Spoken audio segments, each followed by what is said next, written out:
நிதி வட்டாரங்களுக்கு வெளியே உள்ள சிலருக்கு சார்லஸ் பொன்சி யார் என்று தெரிந்திருந்தாலும் அவரது கடைசி பெயரை கருத்தில் கொண்டு அவர் எதற்காக பிரபலமானவர் என்பதை பெரும்பாலானவர்கள் யோகிக்க முடியும். பொன்சி திட்டம் அல்லது பிரமிட் திட்டம் என்ற சொல் ஒரு முதலீட்டு மோசடியாக நன்கு அறியப்பட்டிருக்கிறது. இதில் புதிய முதலீட்டாளர்களின் தொடர்ச்சியான நீரோட்டத்திலிருந்து பணம் முந்தைய முதலீட்டாளர்களுக்கு திருப்பிச் செலுத்த பயன்படுத்தப்படுகிறது. அதே நேரத்தில் திட்டத்தின் படைப்பாளரை வளப்படுத்துகிறது. எப்போதும் போலவே புதிய முதலீட்டாளர்கள் இல்லாதபோது அது வீழ்ச்சியடையும் வரை திட்டம் அல்லது மோசடி தொடர்கிறது. இந்த மோசடியை பணம் சம்பாதிக்க முதலில் பயன்படுத்தியவர் பொன்சி அல்ல என்றாலும் அவர் மிகவும் பிரபலமானவர். எனவே இந்த திட்டத்திற்கு அவரது பெயர் சூட்டப்பட்டது. சார்லஸ் பொன்சி மார்ச் 3, 1882 அன்று வடக்கு இத்தாலியில் உள்ள லுகோ நகரில் பிறந்தார். அவரது பெற்றோர்களான ஒரெஸ்டே மற்றும் இமெல்டா பொன்சி ஆகியோர் ஒரு பணக்கார இத்தாலிய குடும்பத்தின் ஒரு பகுதியாக இருந்தனர். அவர் பிறந்தவுடன் அவரது குடும்பம் ஏழ்மையாகிவிட்டது என்பதை அவர் அறிந்தார். பொன்சி ஆரம்பத்தில் குற்றச் செயல்களில் ஈடுபட்டதாகவும் தனது பெற்றோரிடமிருந்தும் திருச்சபை மதகுருவிடமிருந்தும் திருடியதாகவும் கூறப்படுகிறது. ஒரு இளைஞனாக அவர் ரோமில் உள்ள சபியன்சா பல்கலைக்கழகத்தில் பயின்றார். அவர் அந்த நேரத்தில் சராசரிக்கும் குறைவான மாணவராக இருந்தார். இதன் விளைவாக 4 ஆண்டுகளுக்கு பிறகு பொன்சி பணம் மற்றும் பட்டம் இல்லாமல் வெளியேற வேண்டிய கட்டாயம் ஏற்பட்டது. தனது பல்கலைக்கழக ஆண்டுகளில் புகழ் மற்றும் செல்வத்தை கண்டுபிடிக்க அமெரிக்காவுக்கு சென்ற மற்ற இத்தாலியர்களின் கதைகளை கேள்விப்பட்ட அவர் தனக்கு திறந்திருக்கும் ஒரே படிப்பு இதுதான் என்று முடிவு செய்தார். பொன்சி 1903 நவம்பரில் எஸ் வான்குவர் கப்பலில் பாசனுக்கு வந்தார். தனது சுயசரிதையான திரேஸ் ஆஃப் மிஸ்டர் பொன்சியில் அவர் $200 இத்தாலியை விட்டு வெளியேறியதாகவும் ஆனால் மிக குறைவான தொகையுடன் அமெரிக்காவுக்கு வந்ததாகவும் கூறினார். $200 குறைந்து $2.50 இருந்தது என்று பொன்சி எழுதினார். அடுத்த சில ஆண்டுகளில் பொன்சி ஆங்கிலம் கற்கவும் தொழிலாளர் வேலைகளை செய்யவும் முடிந்தது. திரேஸ் ஆஃப் மிஸ்டர் பொன்சியில் அவர் இதை இவ்வாறு விளக்கினார்: நான் எல்லாவற்றிலும் என் கையை முயற்சித்தேன்.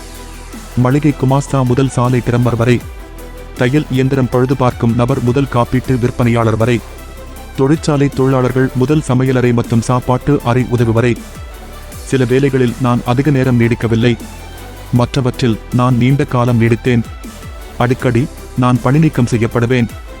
மேலும் வெறுப்பாகவோ அல்லது பணிநீக்கம் செய்யப்படுவதை தவிர்க்கவோ நான் என் சொந்த விருப்பப்படி ராஜினாமா செய்வேன்.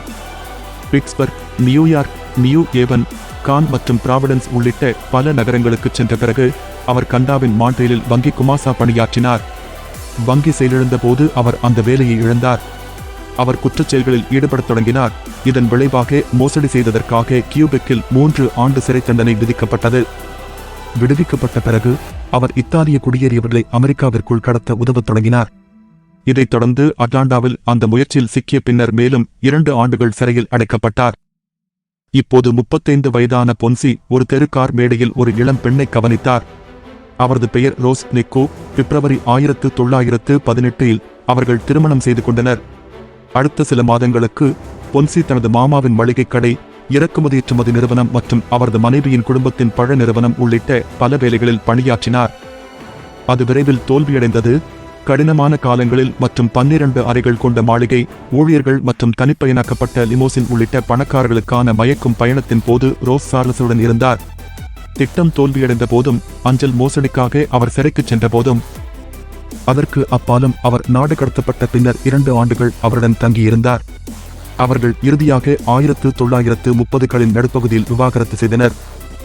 1920ஆம் ஆண்டில் பொன்சி செக்யூரிட்டீஸ் எக்ஸ்சேஞ்ச் கம்பெனி என்ற நிறுவனத்தை நிறுவினார். அதில் அவர் 90 நாட்களுக்கு பிறகு 50% வட்டியை விளம்பரப்படுத்தி பங்கு உறுதிமொழி குறிப்புகள் விற்றார். முதலீட்டாளர்களிடமிருந்து பெறப்பட்ட நிதிகள் அமெரிக்காவில் மீட்டெடுக்க இன்டர்நெட்டல் ரிப்ளாய் கூப்பன்களை வாங்க பயன்படுத்தப்பட வேண்டும். அதற்கு பதிலாக பழைய முதலீட்டாளர்களுக்கு திருப்பிச் செலுத்த புதிய முதலீட்டாளர்களிடமிருந்து பெறப்பட்ட நிதியை பொன்சி பயன்படுத்தினார். அவர் ஏன் இதைச் செய்தார் என்பதை விளக்கும் வகையில் தனது கூப்பன் மீட்பு திட்டத்தை பற்றி அறிந்தவுடன் IRC-களின் விற்பனையை இடைநிறுத்தியதற்காக யுனிவர்சல் தபால் யூனியன் மீது பொன்சி குற்றம் சாட்டினார். இடைநீக்கம் செய்ய முயற்சித்த பிறகு பொன்சி தனது ரோப்பீடர் டு பேபோல் திட்டத்திற்கு மாறினார். சிறிது காலம் அது வேலை செய்தது. 1920ஆம் ஆண்டின் முதல் 8 மாதங்களில் அவர் $15 மில்லியன் சம்பாதித்தார். வெளிநாட்டில் தனக்காக IRC-களை வாங்கும் முகவர்களின் விரிவான வலையமைப்பை உருவாக்கியதாக முதலீட்டாளர்களிடம் கூறியதன் மூலம் அவர் திட்டத்தை தொடர்ந்தார். உண்மையில் கூப்பன் வாங்குபவர்களின் விரிவான நெட்வொர்க் இல்லை. அவர் பழைய முதலீட்டாளர்களுக்கு பணம் செலுத்த புதிய முதலீடுகளை பயன்படுத்தினார். 1919ஆம் ஆண்டில் ஒரு சிறிய ஏற்றுமதி இறக்குமதி வணிகத்தில் தன்னை நிலைநிறுத்திக் கொண்ட பிறகு பொன்சி ஒரு ஸ்பானிஷ் நிறுவனத்திடமிருந்து ஒரு விளம்பர பட்டியலை கோரும் கடிதத்தை பெற்றார். உரைக்குள் உள்ளூர் அஞ்சல் தலைகளுக்கு ஈடாக பல்வேறு நாடுகளில் ஏற்றுக்கொள்ளப்பட்ட ஒரு வகையான சர்வதேச பதில் கூப்பனை, இன்டர்நேஷனல் ரிப்ளாய் கூப்பன், அவர் கண்டுபிடித்தார். ஒரு நாட்டில் இன்டர்நேஷனல் ரிப்ளாய் கூப்பன்களை வாங்கி மற்றொரு நாட்டில் அவற்றை மீட்டெடுக்க பரிமாற்ற வீத வேறுபாடுகளை பயன்படுத்திக் கொள்வதன் மூலம் பணம் சம்பாதிக்கும் திறனை பொன்சி விரைவாக உணர்ந்தார். இந்த கட்டத்தில் பொன்சி ஆர்பிட்ரே என்று அழைக்கப்படும் ஒரு நடைமுறையை கண்டுபிடித்தார். ஒரே நேரத்தில் 2 வெவ்வேறு சந்தைகளில் ஒரு சொத்தை வாங்குவதும் விற்பதும் விலையில் சிறிய வேறுபாடுகள் ஒரு மிதமான லாபத்தை அனுமதிக்கின்றன. இந்த விஷயத்தில் இத்தாலியில் களை ஒரே விலைக்கு வாங்குவதும் அவற்றை அமெரிக்காவில் அதிக விலை உள்ள அஞ்சல் தலைகளுக்கு பரிமாறிக்கொள்வதும் அளவில் செய்யப்படும் போது குறிப்பிடத்தக்க லாபத்தை உருவாக்கும். பொன்சி அங்கேயே நின்றிருந்தால் அவர் சுதந்திரமாகவும் தெளிவாகவும் இருந்திருப்பார். ஜூலை 1920இல் போஸ்டன் போஸ்ட் பொன்சியின் நிகர மதிப்பு $8.5 மில்லியன் என்று ஒரு புகழ்ச்சியான முதல் பக்க அம்சத்தை இயக்கியது. ஒரு வாரத்திற்குள் யுஎஸ் தபால் அலுவலகத்துறை சர்வதேச தபால் பதில் கூப்பன்களுக்கான புதிய மாற்று விகிதங்களை அறிவித்தது. இருப்பினும் இந்த விகித மாற்றத்திற்கும் பொன்சிக்கும் எந்த தொடர்பும் இல்லை என்று அதிகாரிகள் கூறினர். பொன்சியின் விசாரணைகள் தொடர்ந்தன. ஆனால் பாஸ்டன் போஸ்ட் தனது சொந்த விசாரணையை தொடங்கும் வரை சிறிய முன்னேற்றம் கண்டது.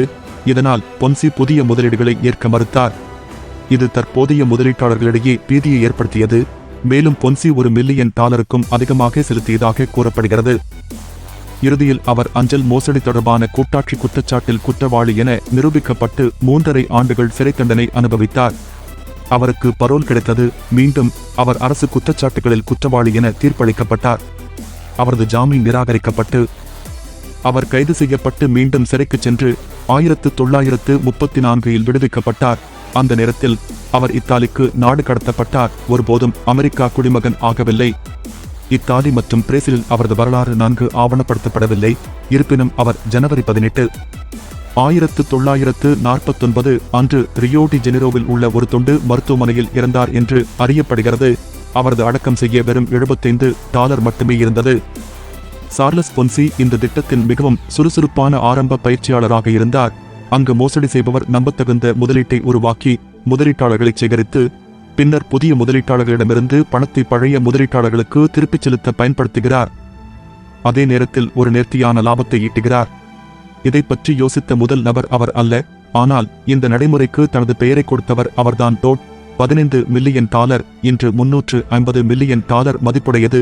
திருடியதற்கு பொன்சி பொறுப்பேற்கிறார்.